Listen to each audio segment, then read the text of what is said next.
എൻ്റെ എല്ലാ പ്രിയപ്പെട്ടവർക്കും പുതിയൊരു വീഡിയോയിലേക്ക് സ്വാഗതം. ഞാനിങ്ങനെ കതവ് തുറന്നു വന്നപ്പം നമ്മുടെ കുറിഞ്ഞിയാണ് ഗുഡ് മോർണിംഗ് പറഞ്ഞത് കേട്ടോ.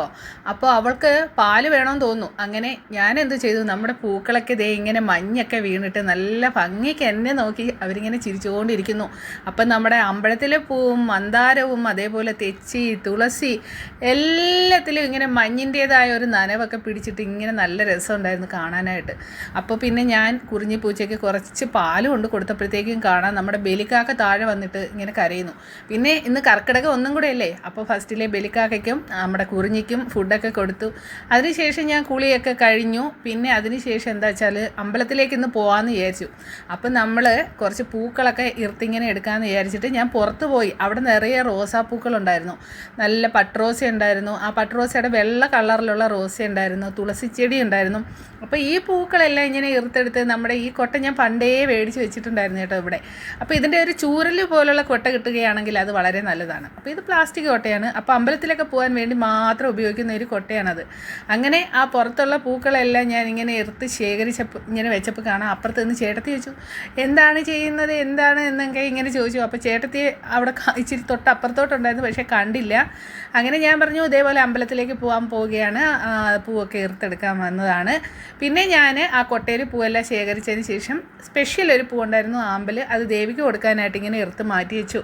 പിന്നെ വന്ന് വിളക്കൊക്കെ തേച്ച് നമ്മുടെ വിളക്കെല്ലാം ഞാൻ കത്തിച്ച് തിരിയൊക്കെ ഇങ്ങനെ ഒഴിഞ്ഞ് അതിനുശേഷം ഇന്ന് രാമായണം വായിച്ച് തുടങ്ങാമെന്ന് വിചാരിച്ചു. അങ്ങനെ അമ്പലത്തിൽ പോകണമല്ലോ, അല്ലെങ്കിൽ കുറച്ച് വായിക്കായിരുന്നു. അപ്പം ഫസ്റ്റ് ഒരു പേജ് മാത്രം ഞാനിങ്ങനെ വായിച്ചതിന് ശേഷം പെട്ടെന്ന് തന്നെ അത് അവിടെ വെക്കുകയാണ് ഉണ്ടായത്. അപ്പോൾ ഇനി ബാക്കി വന്ന് വൈകുന്നേരം വിളക്ക് കത്തിച്ചതിന് ശേഷം വായിക്കാമെന്ന് കരുതി കേട്ടോ.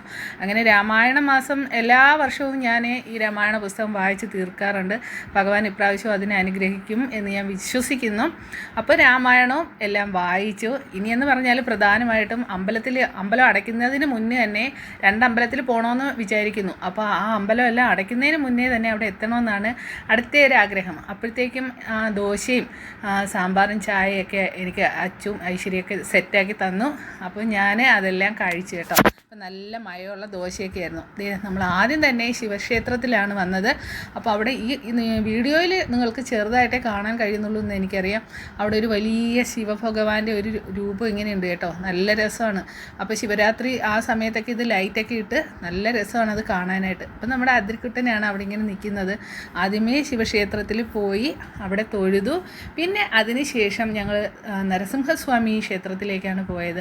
അപ്പം പൂക്കളൊക്കെ ഞാൻ ഇറുത്തുകൊണ്ട് പോയില്ലേ, അതിരിക്കുട്ടനെയും കൊണ്ട് ഗണപതി ഭഗവാന് പൂവൊക്കെ വെപ്പിച്ചു. പക്ഷേ നമുക്ക് കിട്ടിയ പ്രസാദത്തിൽ 1 രൂപ കൈനീട്ടം 2 അമ്പലത്തിൽ നിന്ന് ഇന്ന് 1-ാം തീയതിയായിട്ട് കൈനീട്ടം കിട്ടി. ഈ കാണുന്ന സ്ഥലത്തിന് ഒരു പ്രത്യേകതയുണ്ട് കേട്ടോ. ആ നിൽക്കുന്ന പുളിമരവും പ്ലാവും എല്ലാം എൻ്റെ വയസ്സിനെയും കാട്ടി ഒരുപാട് പ്രായമുള്ളതാണ്. എൻ്റെ ഓർമ്മകൾ എല്ലാം ഈ തിരുമുറ്റത്ത് നിന്നാണ് എൻ്റെ ഓർമ്മകൾ പോലും തുടങ്ങുന്നത്. അതിരിക്കുട്ടൻ കയറി വന്ന ആ പടവുകളെല്ലാം അതിനെക്കാട്ടി കൊച്ചു പ്രായത്തിൽ ഞാൻ ചവിട്ടി കയറി കളിച്ച് നടന്ന പടവുകളാണ് കേട്ടോ. അപ്പോൾ ഇത് എൻ്റെ എന്താണ് പറയുന്നത്, ജീവാത്മാവും അതേപോലെ തന്നെ അവിടെയുള്ള ഒരു ആൾ, അതാണ് എൻ്റെ ജീവാത്മാവും അല്ല പരമാത്മാവും എന്നെല്ലാം പറയാം കേട്ടോ. എനിക്കെല്ലാം അവിടുന്നാണ് എൻ്റെ ജീവിതം തുടങ്ങിയതും. അതേപോലെ തന്നെ ഞാൻ ഓർമ്മ വെച്ച നാൾ മുതൽ എൻ്റെ കൂടെയുള്ളതും എന്നെ കാത്ത് സംരക്ഷിക്കുന്നതും എല്ലാം ഈ ഭഗവാനാണ് കേട്ടോ. പിന്നെ അതിൻ്റെ അവിടുന്ന് അമ്പലത്തിൻ്റെ നരസിംഹസ്വാമി ക്ഷേത്രത്തിൽ നിന്ന് ഒരു 4 ചുവട് ഇങ്ങോട്ട് വെക്കുമ്പോഴത്തേക്കും നമ്മുടെ വയലെത്തി കേട്ടോ. അപ്പോൾ അച്ഛനെ അവിടെ കുറച്ച് ചീനിയൊക്കെ വെച്ച് പിടിപ്പിച്ചിട്ടുണ്ട്. നേരത്തെയൊക്കെ ഇത് നമ്മൾ മുള്ളുവേലി ഇട്ടിട്ടില്ലായിരുന്നു. അപ്പോൾ പന്നിയെല്ലാം കുത്തിയെടുത്തുകൊണ്ട് പോകുമായിരുന്നു. ഇപ്പോൾ എനിക്കറിയാം വേലി ഉള്ളതുകൊണ്ടാവാം പന്നിയൊന്നുമില്ല. അച്ഛൻ്റെ ചീനി അതെല്ലാം അതേപോലെ തന്നെയുണ്ട്. അതിരിക്കുട്ടൻ ഇവിടെ വരാൻ ഭയങ്കര ഇഷ്ടമുണ്ട്. പക്ഷേ വെയിൽ കാരണം ഞാൻ വരണ്ടാന്ന് പറഞ്ഞു. ഈ വേലിയുടെ അപ്പുറത്തൂടി ഒഴുകുന്നത് നല്ല തോടാണ് കേട്ടോ. അപ്പം ഇപ്പോൾ കുറച്ച് വെള്ളമേ ഉള്ളെങ്കിലും നല്ല മഴയൊക്കെ പെയ്യുന്ന സമയത്തിന് നമുക്ക് ഈ വെള്ളം ഇങ്ങനെ വരുന്നത് കാണുമ്പോൾ നല്ല പേടിയാവും. നല്ല ഫോഴ്സിലാണ് ഈ വെള്ളം വരുന്നത് കേട്ടോ. 2 ദിവസം മഴയില്ലാഞ്ഞപ്പോഴത്തേക്കും ഭയങ്കര ചൂടായി. അതുകൊണ്ട് അങ്ങ് പുറകിലോട്ടൊന്നും പോകാൻ പറ്റിയില്ല.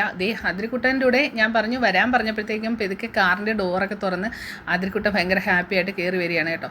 അപ്പോൾ അതിരിക്കുട്ടന് ഈ നമ്മുടെ ഏത് ഗേറ്റിൻ്റെ ആയാലും ലോക്ക് അവനെടുക്കണം. അതേപോലെ തന്നെയാണ് ആദ്രിക്കുട്ടൻ എൻ്റെ അതേ സ്വഭാവമാണ്. അവന് ഈ തോടും ചെടികളും പൂക്കളും വയലും എല്ലാം ഭയങ്കര ഇഷ്ടമാണ്. അപ്പോൾ ഞാൻ പറഞ്ഞു വന്നത് എന്താണെന്ന് വെച്ചാൽ ഏത് ലോക്കാണെങ്കിലും ആദ്രിക്കുട്ടൻ എടുക്കണം. അപ്പോൾ ആ കണ്ടത് നരസിംഹസ്വാമി ക്ഷേത്രത്തിൽ നിന്ന് കിട്ടിയ പാൽപ്പായസമാണ് കേട്ടോ. അപ്പോൾ ഞാനും ഐശ്വര്യയും ആദ്രിക്കുട്ടനും അത് വണ്ടിയിൽ ഇരുന്ന് തന്നെ കഴിച്ചു. പിന്നെ ദേ ഈ കാണുന്നത് നമ്മുടെ തോട്ടമാണ്. അപ്പോൾ തോട്ടത്തിലേക്ക് വന്നു, ദേ ഗേറ്റൊക്കെ തുറക്കാൻ നോക്കിയിട്ട് വേണ്ടാന്ന് വിചാരിച്ചു. എന്താ വെച്ചാൽ അതിൻ്റെ ആ പുറത്ത് മാത്രമേ ഇച്ചിരി ഇതുള്ളൂ, അകത്തോട്ട് നോക്കിയപ്പോൾ ഭയങ്കര കാട്. എന്നാൽ ഇന്ന് അതിനകത്ത് കയറണ്ട, ഇനി അതൊക്കെ ഒന്ന് വൃത്തിയാക്കിയിട്ട് കയറാമെന്ന് വിചാരിച്ചു. അപ്പം പിന്നെ ഞങ്ങളിനി എല്ലാ കാര്യങ്ങളും കഴിഞ്ഞു തിരിച്ച് വീട്ടിലേക്ക് വരികയാണ്. ഇന്ന് നല്ലൊരു ദിവസമായിരുന്നു. എല്ലാവർക്കും നല്ല ദിവസങ്ങൾ ആശംസിക്കുന്നു. അപ്പം ടാറ്റാ.